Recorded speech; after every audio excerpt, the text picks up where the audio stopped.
This is Alton Lee. It's November 3rd, 2002. This morning I'm talking to Homer Socolofsky in the Riley County Courthouse, and Diane Gade is on camera. Now, Homer, why don't you begin by giving us some background of public schools, where you went to school, up to, say, Pearl Harbor. I went 12 years to schools in Marion, Kansas, and graduated from high school in 1940. And our family moved to Manhattan. I was the oldest of four, so that we could all attend Kansas State. When was this? 1940. When you graduated? Yeah, all right. We moved in August that year. You didn't have to make decisions on going to college very far ahead of time. All you had to do was send in your high school transcript, and you were almost automatically admitted. And I was a first semester sophomore when Pearl Harbor came. You recall that day? Yes, I was studying for a botany exam that was going to be on Monday, and I didn't usually turn on the radio when I studied, but I did that day. It was Sunday afternoon, and I was listening to the New York Philharmonic, and it was interrupted by the announcement of Pearl Harbor bombing. And I heard later that the manager of the music hall didn't believe in interrupting the Philharmonic, but somebody insisted that it should be announced.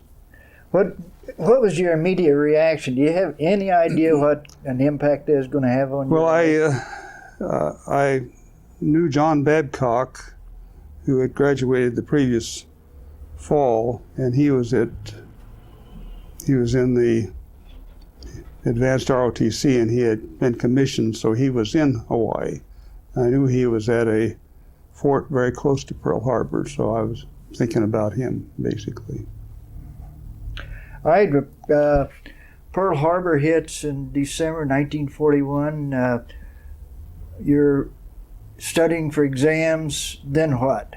Well, the Professor Henley Haymaker, when we showed up for exam the next day, said, "We'll have it on Wednesday."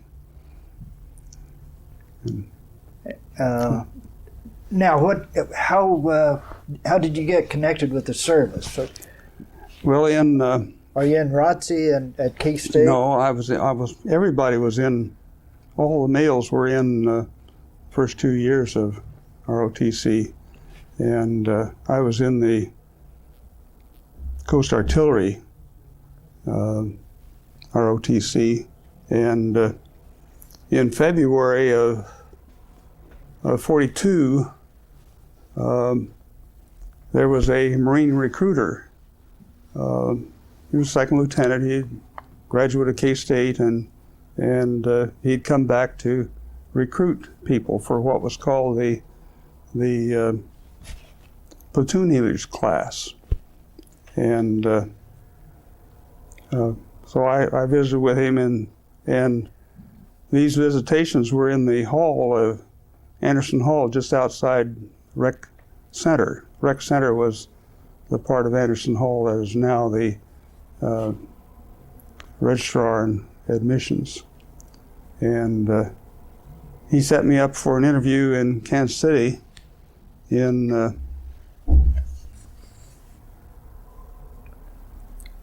March 18, and that's when I enlisted. I mean, I had to pass a physical down there and pass an interview. So I was in the Marine platoon leaders class, and the instructions I was given was that I would graduate before they would call me up. From Kansas State? Yeah. Okay. And But you're only in your, what, third semester? yeah, third semester. I was in my fourth semester when I enlisted. And I've read about the reasons for that. Planners in the Naval Department believed that the war would take until 1949 to complete, and they would need a continual supply of junior officers and the non-coms to be added to the forces, because that's where the basic critical losses would be. And so they were setting up this Marine platoon leaders class for that reason. Long-term planning. What changed their plans? Well, I think the thing that changed their plans was that there was a lot of civilian objection to having people that looked physically fit that were not in uniform. And so created to satisfy this was the V-12 program.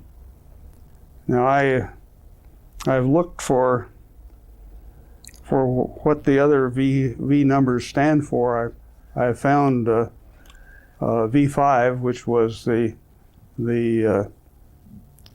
people were prospective naval aviators, and I think there were two other numbers that were for the regulars and the reserves, and then V12 were the ones that were sent to college somewhere to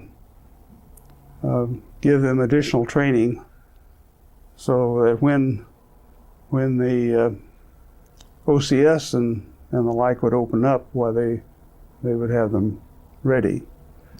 So they let you stay at Kansas State then, or No, did they send you some? no, there were 130 V-12 schools, colleges over the U.S., and Kansas State was not one of them.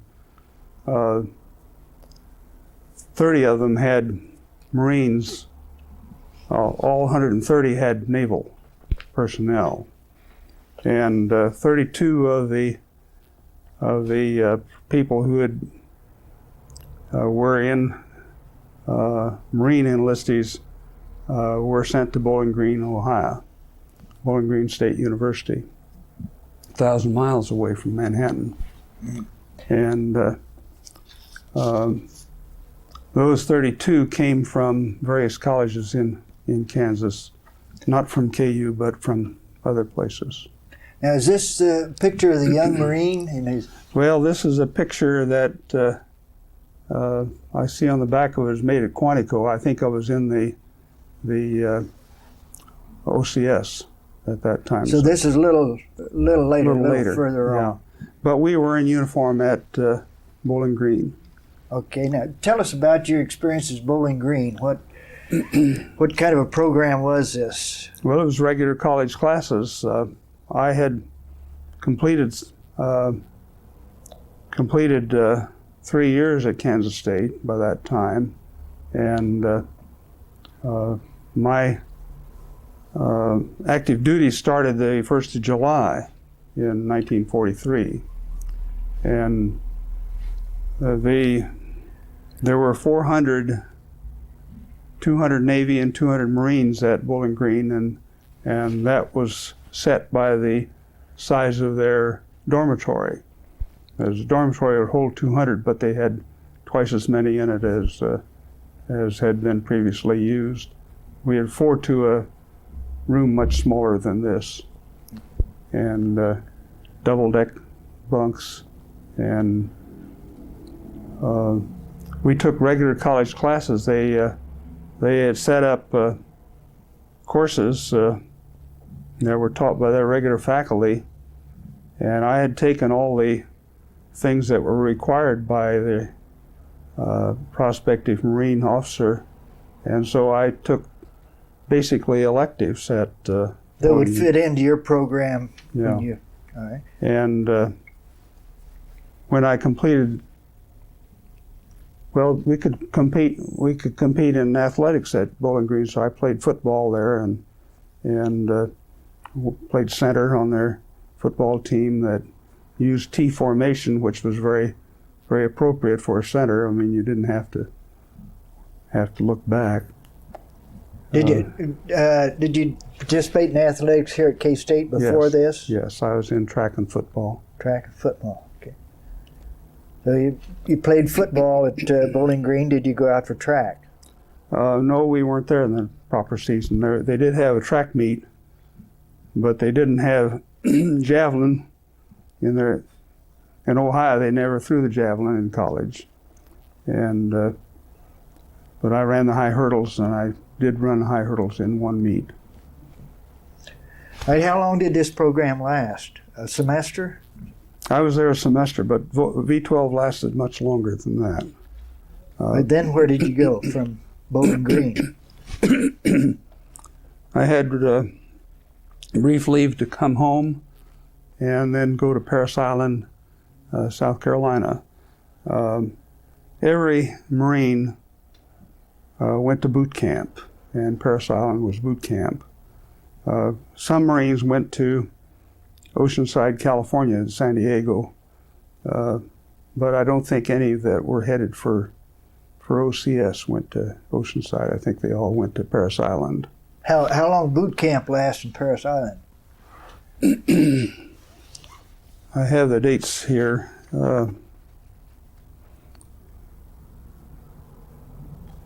I started in November the 3rd, 43, and it was finished in January.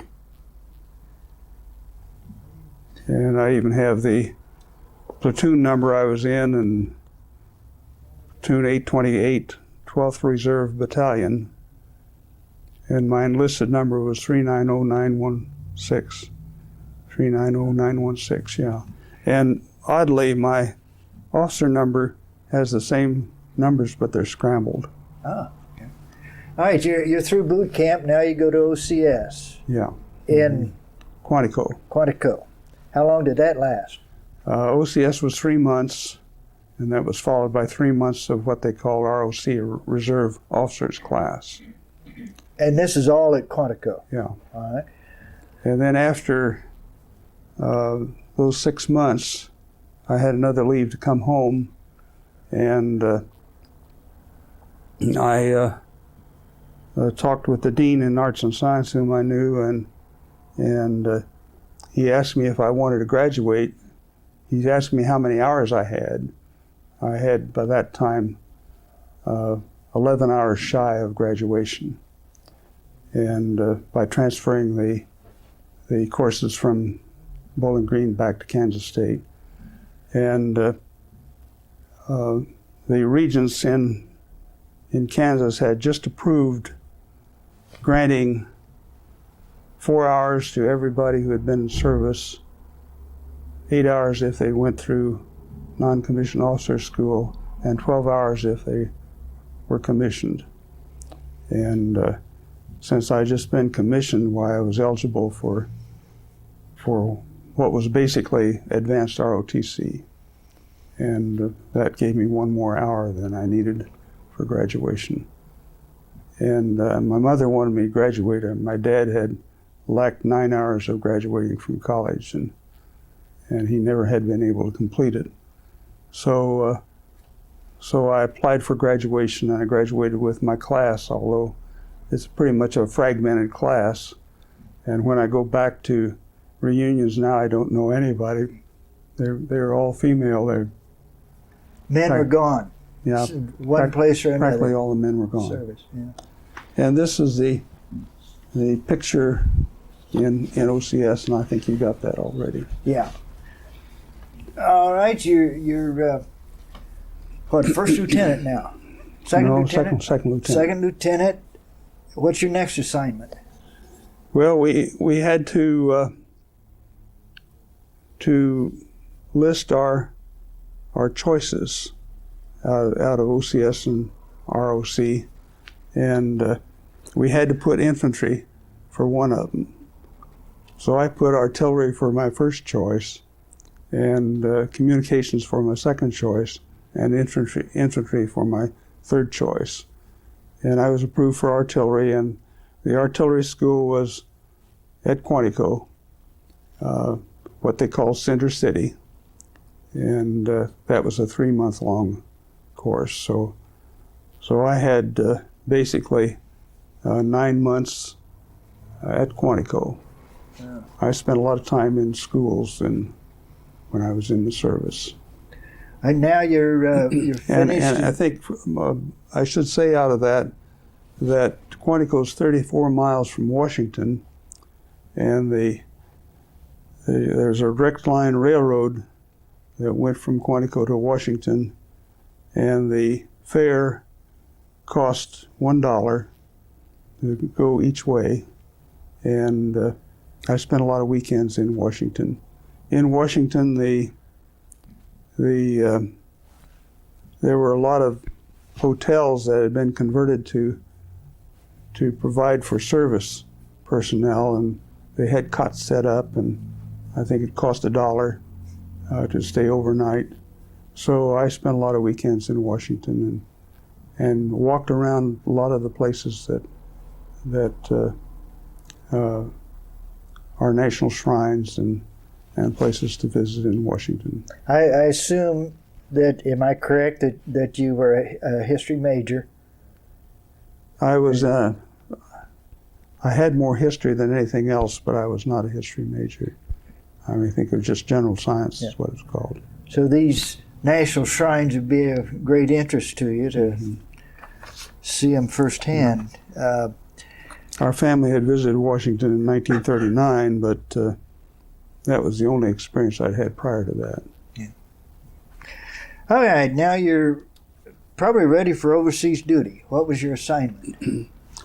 We, from artillery school, I was assigned to a 34th replacement draft and sent in a very long troop train from Quantico and went south and across the southern states, and we went as far south as Douglas, Arizona, I think was right on the border, and then into San Diego.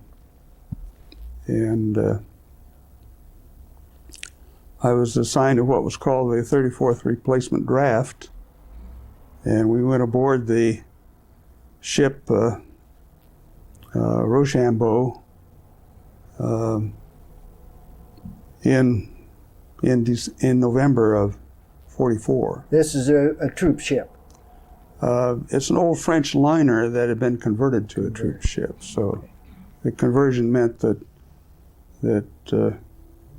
enlisted men had bunks that were stacked, I think, 7 high, and officers were only 2 high, and in small cabins. And the Navy took care of providing the food and things of that sort. How was the food?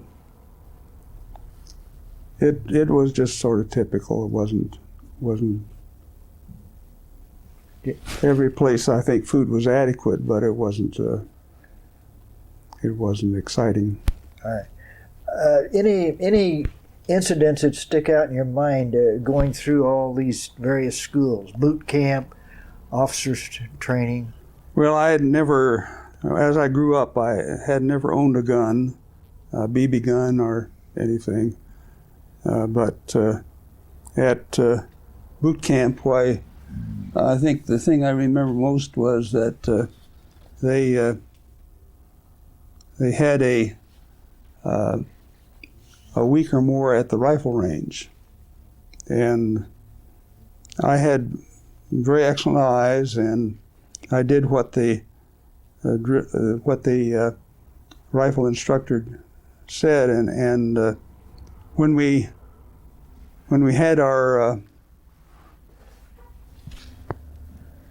final day at the rifle range, we shot at I think 100, 300, and 800 yards or something like that. And I remember my score was 303, and 340 was everything bullseyes. 306 was, I forget whether it was expert or sharpshooter, and 303 was just under it. And one of these medals was for that, and you had to buy these medals. They didn't give them to you. Yeah. Any bad experiences you can recall? Or unpleasant? We went into boot camp in uniform. We had been in uniform for 4 months, and we were mostly people who had almost graduated from college or had graduated. And so we were a more savvy group than usually went to boot camp. I remember the drill instructors at boot camp were instructing their people that had been there maybe a month to yell at the new recruits that were coming in, "You'll be sorry." And but we, our drill instructor was a corporal, and he had a private first class assistant, and they handled 72 people. And we got along pretty well because most of us were athletically inclined. I mean, that was what the Marine Corps was recruiting for officers, and we could do the things that they asked of us at boot camp. So your football and track paid off then in terms of the type of people they were wanting to recruit. Yeah, you're on board the Rochambeau, and you end up where?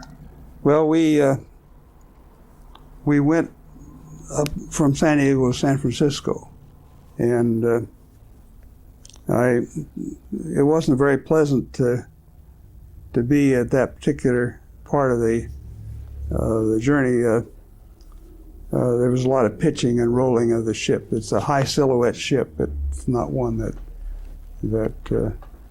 would take things well. It could go pretty fast, but he had to have escorts during World War II.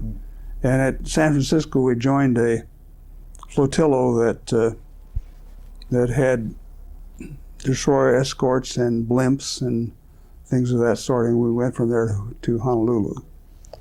Now, was it Pacific at that time, going from San Francisco to Hawaii, or still have trouble, rough water?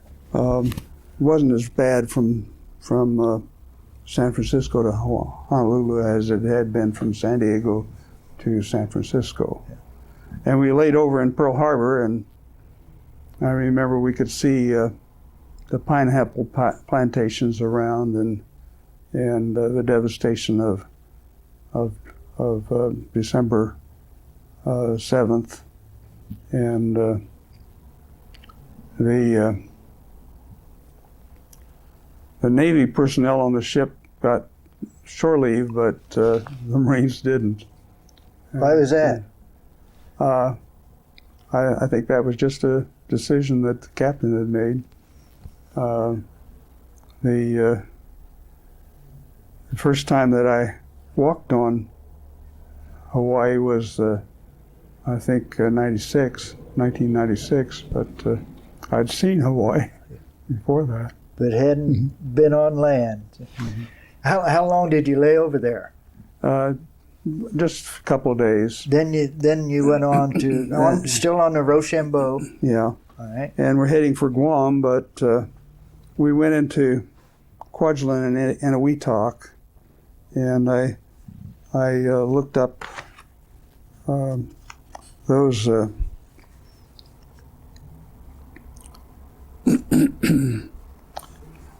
Kwajalein and Eniwetok with Bikini is now the Republic of the Marshall Islands. And it became a member of the UN in 1991. Yeah. Okay. But there were several times that we were allowed to get off and go swimming, and that was nice. But there's a lot of boredom on these ships going overseas. Yeah. But we laid over in one of these atolls for, I think, 3 weeks because the battle in Guam had taken longer than had been expected. But you're not involved in that. You're just No. waiting for... Waiting for that battle to end so we could go into Guam. And what were you supposed to do there? 34th replacement draft was a replacement for people in the 3rd Division, 3rd Marine Division. And we were pretty much assigned to the 3rd Marine Division, though we weren't integrated at that time. And 3rd Marine Division was the reserve division for the battle on Iwo Jima. The 4th and 5th divisions were the assault divisions, and 3rd Division was the reserve division. Right now, how long are you in Guam? Only about 2 months or less. In February, we got aboard ship to head to Iwo Jima, and we were told that we didn't know what the name of the place was we were going. We'd seen maps and seen outlines and, the three-dimensional displays of where we were going. And we were told that it would be 10 degrees colder than what it was on Guam. Now, this is 1945. Yeah. And at this point, are you now integrated into your... No, we're still part of the replacement draft. But we are aboard ships that have units of the 3rd Marine Division. That is, I was on the APA Bolivar, which is I forget what APA stands for, but it's a ship designed to carry large units to battle zones. And the Bolivar had large units of the 21st Marines, that's an infantry division, or infantry regiment, and units of the 12th Marines, artillery regiment. And Which is what you were in. Yeah. Yeah. And D-Day at Guam was February 19th. Or Iwo Jima? Iwo Jima. Yeah. Okay. D-Day at Iwo Jima was February 19th, 1945. And we arrived there probably during the night before the first assault landings. And I was told that we were 8 miles off Guam, and we could see smoke from the beach, and we couldn't make anything out distinctly. We could see the outline of the island, and we could see the the planes making dive bombing attacks on the island, and we could see the big shells from the battle ships going up in the air and coming down and splashing. Be a splash on the island when they explode. You're in the artillery, so you're not going to be on those first assault. How long did it take before you could get on shore? Well, we start out by saying that some of the 21st Marines, so that's the infantry regiment, were immediately assigned to get into landing craft. And they circled on the 19th and then came back ashore, or came back on deck. It's pretty hard to climb up the rigging ladders that you have from these bouncing LCVPs, and I think a couple of these Marine infantrymen were lost in climbing back up the ladders. They were very seasick from being out there all day. They went ashore the next day, and I went ashore with 20 enlisted men in D+3, and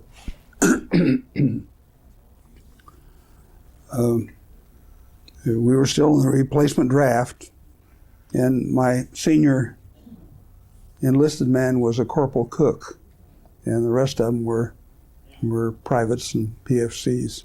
Meanwhile, you've got a front row seat to a 3-day battle, the initial assault. Yeah, a lot of smoke, and we got ashore, and it was very difficult to find sufficient space on the beach to put down our shelter halves. What's that? Explain what a shelter half. Well, that was what wrapped around your blanket and put on your pack.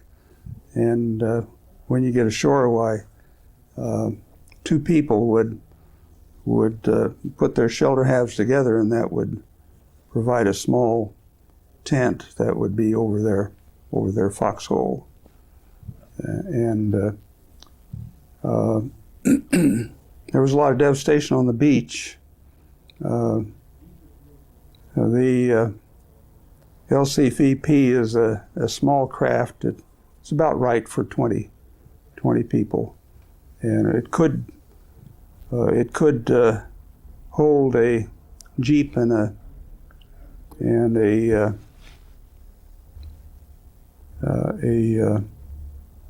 75 millimeter pack howitzer, and that was what the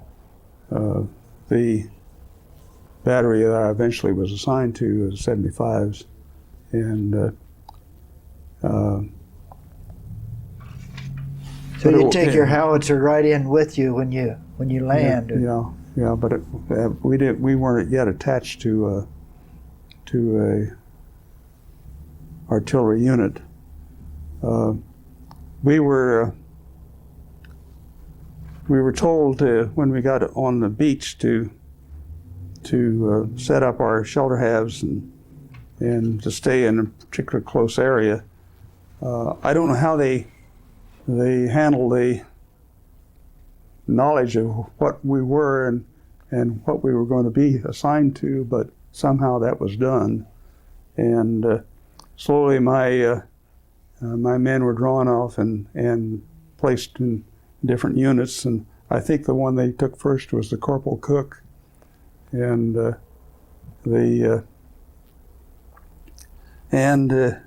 early in March, I was assigned to Fox Battery, and went to that unit. So you're each individually assigned different. You're split up, in other words. All right, and then you've got your howitzer. What next? Well, the howitzer battery is four guns, and I was assigned. How many men? I think there's about 150 that's involved in that. Some of them are forward observers, radio men. I never envied a radio man that had a 80-pound radio that they carried, and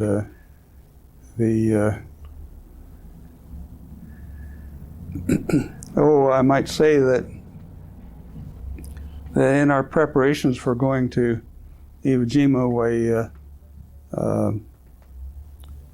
we could carry a weapon. Officers usually had a carbine, but I carried an M1, a regular rifle, and no sidearm? No sidearms. And we put tape over our insignia so that there wouldn't be any sparkle, from the sun or anything. These were the instructions that we weren't to be distinctive, that we should look like everybody else. And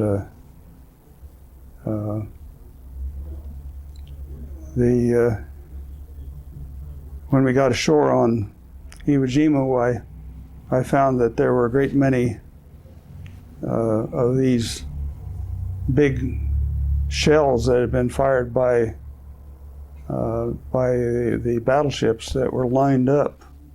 They hadn't exploded, and I understand that they were finally taken back aboard ship and were reworked and were used again somewhere. And I think the first dead person I saw was a Japanese in one of these big shell holes, and then we began to see Marines that had been killed and were in their shoulder hat or in their ponchos, just lined up by the row.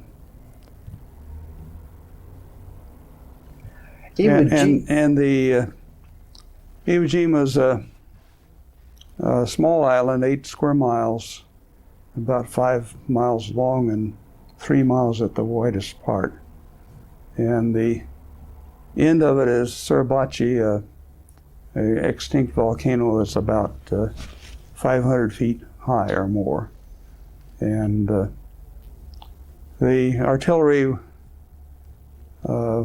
was set in place not too far from the old volcano, and it had a range that could cover the whole island, even the small 75 millimeter pack howitzers. Our regiment was composed of three battalions of, or I think, well, 2 battalions of pack howitzers and 2 of 105 howitzers. So, and our battery, I know, fired about 10,000 rounds in Iwo Jima. Pretty much used up the pack howitzers. Now, Suribachi, of course, is so famous to us because of the picture. Mm-hmm. Were you anywhere close when that picture was taken? I was on the beach when the flag went up, and I know that everybody could see it. It didn't make a big impression at the time, but I guess it was the made a big impression back home. Yeah. And yeah, I remember my dad clipped a colored picture that was in the newspaper of the flag on Suribachi, and he framed it, and it was in our house for years. Yeah, it really caught attention back on the home front. It's yeah, the spectacular picture. One of the Marine Corps histories that I read, the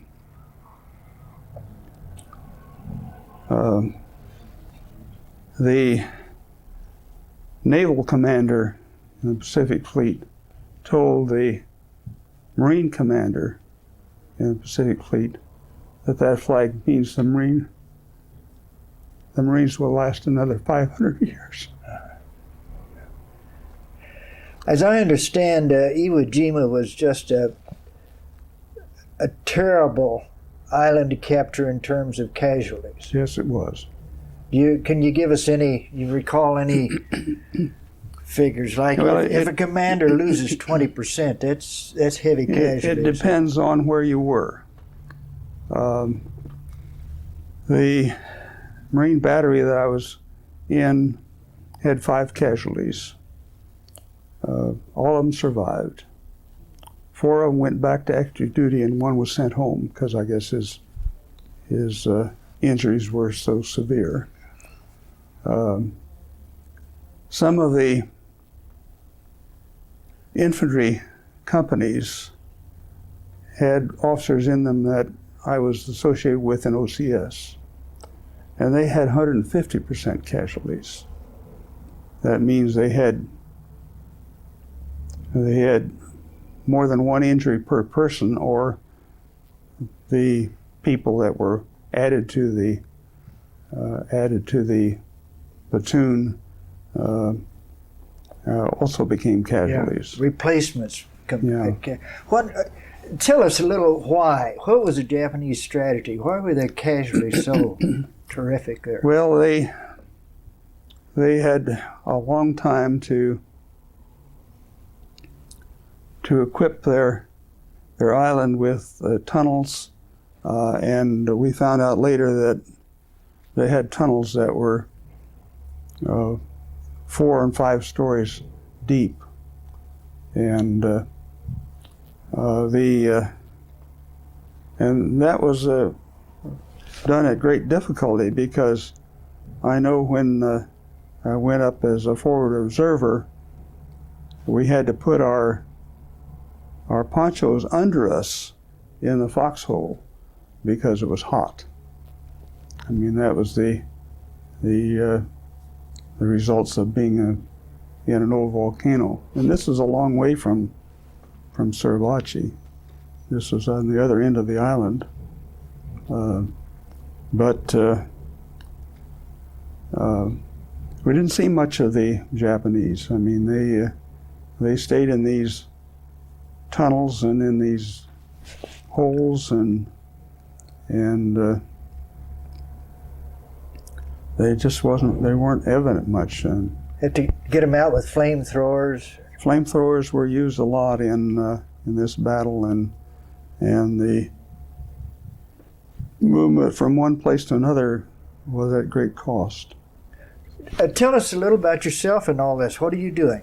You mentioned you were a forward observer once. Yeah, I spent most of the time early with the battery in the near the executive officer who was running the firing, and then late in the battle I was sent up as a forward observer. And what do you mean sent up? You're not in a plane. No, the battery is back 2 or 3 miles from the front lines, and I went up with radio men and others that were going up to the forward observer position, which was behind the infantry lines. I felt a whole lot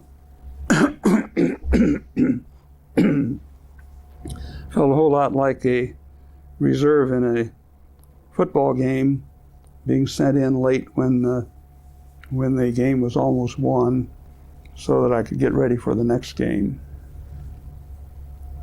Okay, this the next game you're talking about is Japan, and the humongous casualties on Iwo Jima really affected the thinking of the military planners in invading Japan. That the belief was with them fighting so desperately in Iwo Jima, the home people are going to fight to the last in an invasion. There's 2 things I think that I recall out of that. Of course, I did see the results very quickly out of the flying the flag on Suribachi, but also very early in the battle, I saw the landing of the first B-29 beat up, that was shot up a lot and landed on Iwo Jima, and that was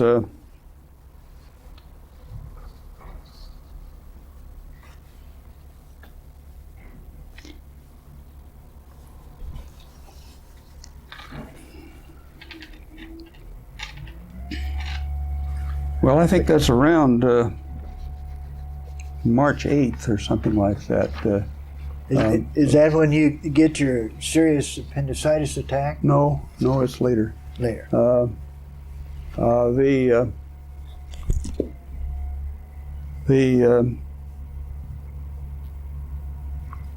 We had orders in the all the artillery units to cease firing because they wanted to have this B-29 land on the airfield that had been already taken control of, and so we got outside the tents and watched it come down, and all the artillery had ceased at that time, so there wouldn't be any accident, yeah. And and that was before I went up as a forward observer. My appendicitis came after the battle was supposedly over. That is, I do say in this material that I wrote out a couple years ago, Admiral Nimitz announced that the end of organized resistance on March 16th, but as the history of the battle points out, the Battle of Iwo Jima did not really end at one specified time, rather it petered out. They just continue to hold out. Yeah, I did see prisoners of war, and they were all Korean. As they were Korean workers that were on Iwo Jima. I did see one Japanese that was flushed out of a tunnel by flamethrowers and then shot by Marines that were close to me. But that's about all that we saw at that particular period. And the thing that after this March 16th time, when supposedly the battle's over, there were movies that were shown, and the first movie I think was about the 17th or 18th or 19th, and an officer in the same battery, Pat Ryan from Montana, and I went to the movie, and I became nauseous and vomited, and he said, "I think you've got appendicitis." And so he took me to the battalion aide, and after we got there, the lights went out because there was an unidentified airplane somewhere off in the distance, and when that was identified, lights came back on, and Navy doctors operated on me and took out my appendix.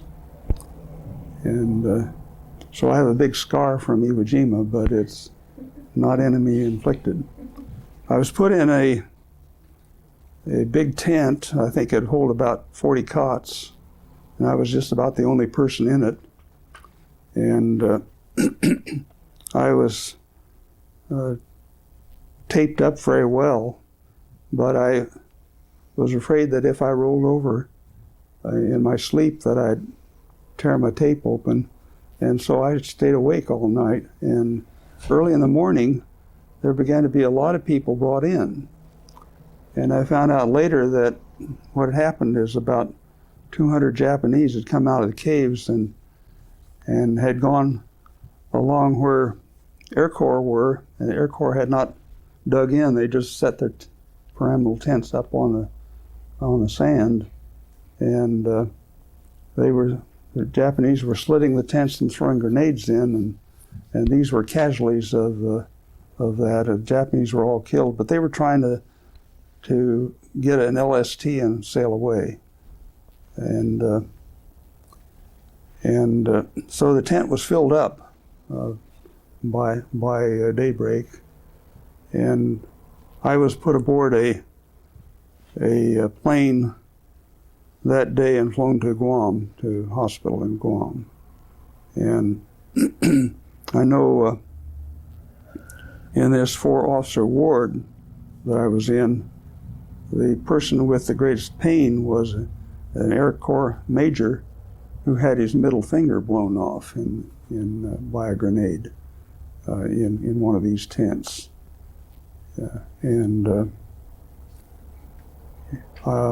Appendicitis was dealt with very differently then than it is now. I was bedfast for 10 days. And then and then they had me get out of the hospital on April 1st, which was a Sunday, or maybe the 2nd, I'm not sure, because the battle for Okinawa had begun. Okinawa landing was the 1st, 2nd, and 6th Marine Divisions. And Iwo Jima was the 3rd, 4th, and 5th. And they needed hospital space. I don't know whether they'd kept me longer if it hadn't been for that, but I went back to the 3rd Division, and my pack from Iwo Jima was there, and my trunk and everything had been moved somehow. Yeah. And so we began at that point to practice intensively for the future landing on, we thought it was Kyushu. Some of the reading that I've done say it's going to be Honshu, but by the 1st of July, our regiment was said to be ready for the landing, and then we were delayed for some reason, we didn't know why, but we would keep up the practice, but not as intensively as we Now, did. where is this? Is this on Guam? This is on Guam. Guam, okay. The 12th Marines had a good camp, a very nice camp, close to Yono, Y-O-N-O, Y-O-N-A, on the opposite shore of Guam from Agana, which was the capital. And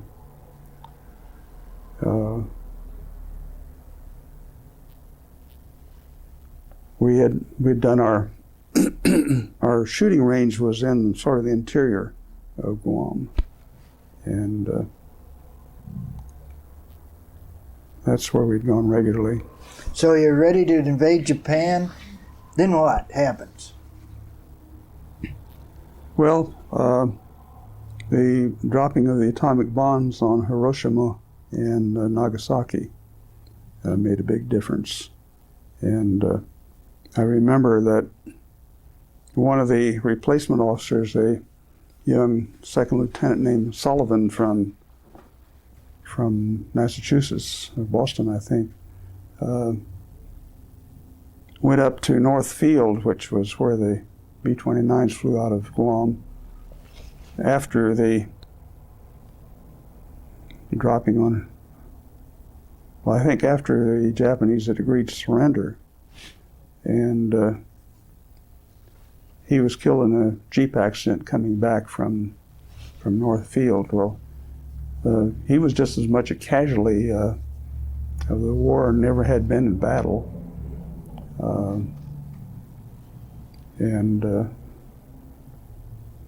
I went to his burial on Agana Cemetery, and in any military cemetery where you bury in order, you don't have individual plots. And then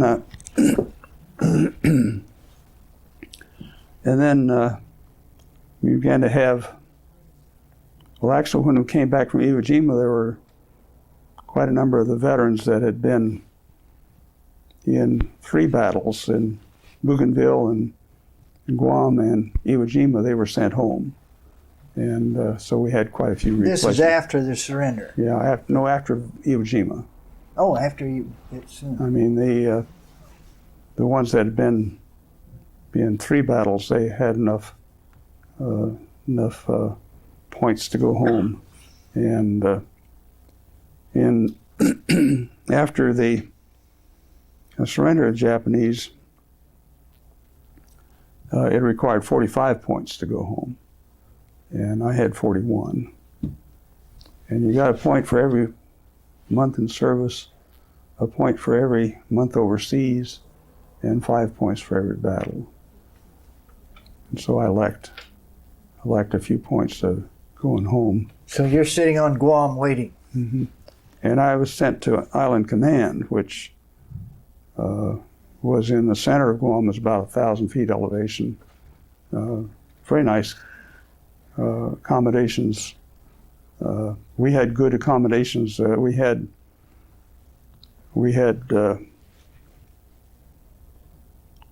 plywood floors under our pyramidal tents and screens, things like that. But in Island Command, they had Quonset huts, concrete floors, and tennis courts, and ping pong tables in our Quonset. There were 6 officers in a Quonset, and I remember by late February or March, one of the officers in my Quonset hut, a fellow named Jones, was in the Provost Marshal's office. He rode a motorcycle, and he was killed in a motorcycle accident. There were 150 graves between Sullivan's and his in the Ganga Cemetery. And you see, those are all peacetime accidents or diseases. So there's a lot of casualties in a large number of people. Yeah. This probably was all the Pacific Fleet at that time. When did you finally get enough points to get home? Well, you didn't get any points after the war. And I was assigned to Island Command, and my task basically was to sign papers for people to go home. And there was everybody except your own. And the first sergeant was pretty good at typing up these papers, that had multiple copies, and he'd bring the papers to me, and I'd sign them, and found out there's a fellow in Topeka that he remembers I signed his papers,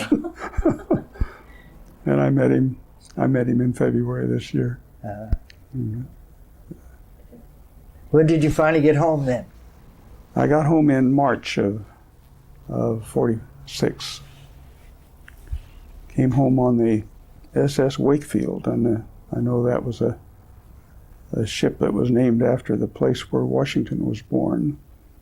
And it was supposed to come into San Francisco. I sent a telegram to my parents to send my uniform to my cousin who lived in the San Francisco area, and the ship went into San Diego instead. I was gone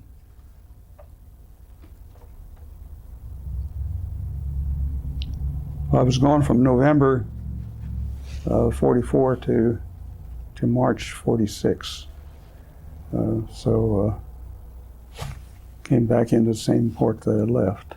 And were discharged there in San Diego? No. For officers, you have a terminal leave. And my terminal leave ended in early June of 46. And by that time I was home, and I'd gone to San Francisco to get my uniform, visited for a couple of days, and then came home. And I had already enrolled at K-State in my master's, working for my master's in history. So you're going to take advantage of the GI Bill? Yeah, and the GI Bill didn't start until after my terminal leave expired, but the summer semester began before that, so I was in that. All right, you get your master's, K-State, and then what's the next step? Well, I didn't know what I was going to do, but I was asked to be an instructor in history. And after 2 years, I decided that At K-State? Yeah, I needed to work on a PhD, and I applied to Cornell and University of Missouri, and University of Missouri came through with an offer that I couldn't turn down, and I waited as long as I could for any message from Cornell, and I didn't get one, but later when I saw the department head at Cornell, he says, "Why didn't you wait? We had something for you." But it worked out for me at Missouri. Where does Penny, your wife, come in the picture? We were married in November 23rd, 1946. Where'd you meet her? I'd met her earlier. She was a senior in Manhattan High School when I met her. My sister Mildred, who's John Lindholm's wife, introduced us. And I had introduced Mildred to John later. I mean, you didn't realize that it was kind of a double introduction there. What about, tell us about your grandchildren, children and grandchildren. We have 6 children, 4 boys and 2 girls, and we have 12 grandchildren, and there's 1 great-grandchild and 3 expected. Wow. Early. So you get your PhD in Missouri, and then, you come directly back to Kansas State? Yeah, I really thought I'd severed connections with Kansas State, and in that era, you could get your coursework pretty fast because there wasn't any slack in the summertime. And I got my master's degree in 15 months, which is awfully fast. That's thesis and all? Thesis and all. That's 2 summer schools and 2 semesters when I was a GTA. And I started my master's thesis in November, and I had it done by June, and had my defense in August. And so it was pretty fast. And then I started right away as an instructor. And then 2 years later, I started in summer school at Missouri, and 2 semesters and 2 summer schools, and I had done my coursework for PhD. And then it took another 4 years to get my German passed and to get my dissertation written and defended. Did you, after the war, join veterans organizations, American Legion? Or? I joined American Legion 1 year and didn't renew my membership. What about wartime buddies? You keep in contact with any?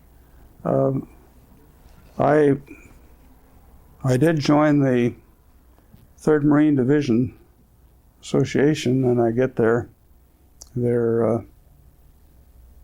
newsletter that comes out, and I have not gone to any of the reunions. Tell us about your cap. Yeah, in this is the second ship that's called the USS Iwo Jima, and this is a small aircraft carrier. It has a complement of about 30 helicopters and 2 pursuit planes and 1,800 Marines and 1,000 Navy. And I think it's now active in off the coast of Africa. But this was commissioned a little over 2 years ago, and somehow the Department of Navy tracked down people that had been at Iwo Jima and invited them to the commissioning. And commissioning was at Pensacola, and I think it was probably the summer of 2001. And that's 1,000 miles from here, and my brother lives at Baton Rouge, Louisiana, which is a couple hundred miles. And so I finally decided to ask for tickets. I got 4 tickets. I sent those to my brother, and he took his wife and her sister and her sister's husband, who had been in the subservice in World War II. And so they went to Pensacola, and my brother got the cab. Yeah. All right, what have we left out? Anything you can remember about your war experiences? From what you said, you found it to be a positive experience. Pretty much in general, I guess. I did stay in the reserves. For how long? Retired in 1960. And I don't know why I stayed in the reserves, but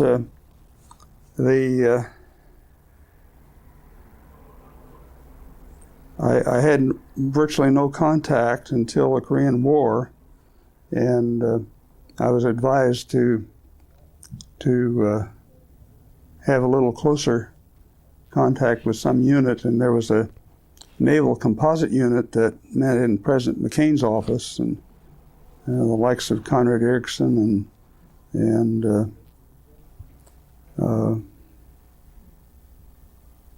other people were there. They were Navy. I was the only Marine that was there, and we met about once a month and sort of kept up some activity. And that kept your status alive. And then there were summer camps.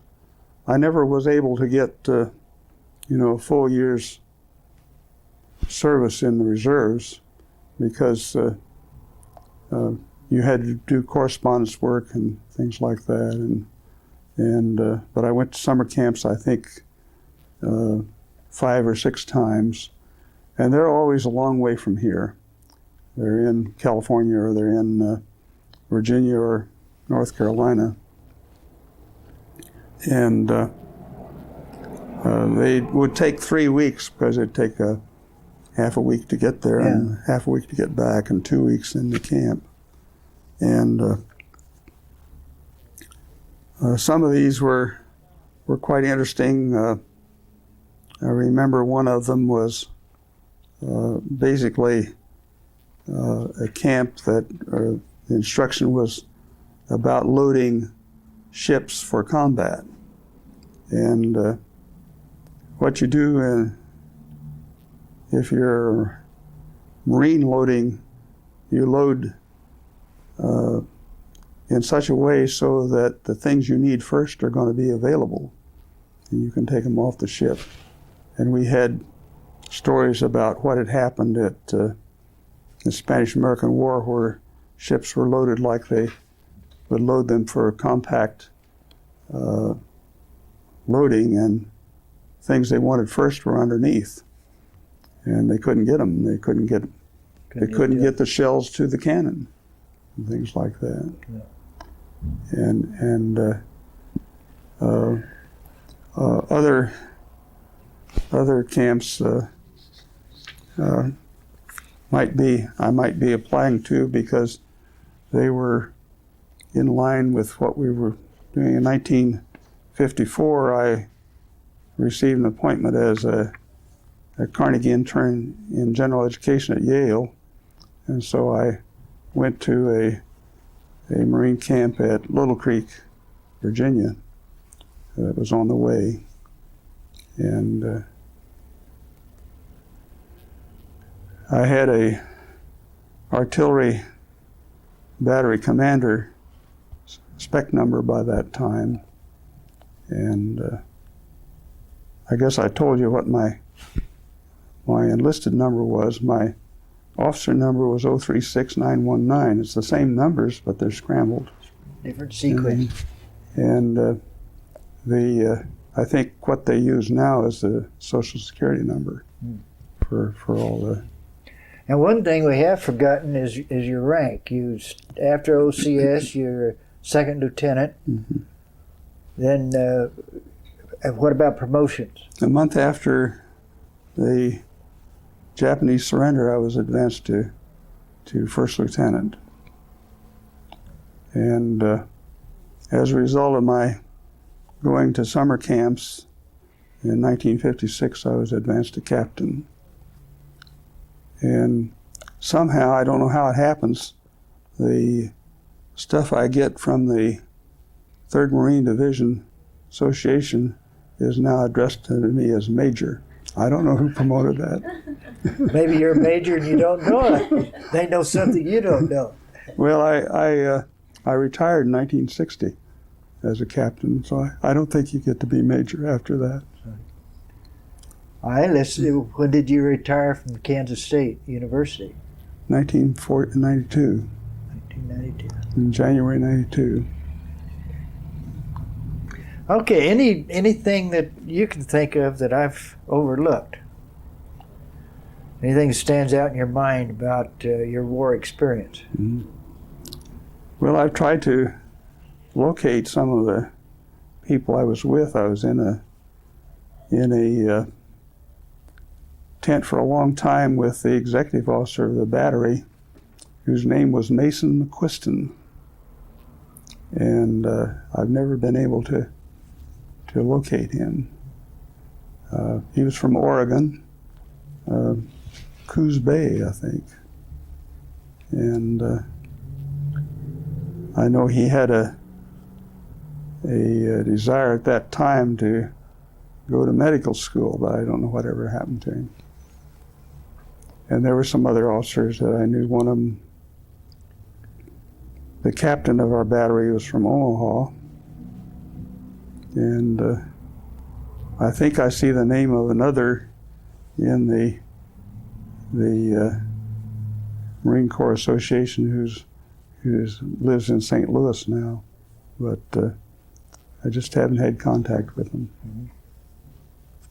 Anything else before we sign off that you want to add? No. Guess not. Thank you.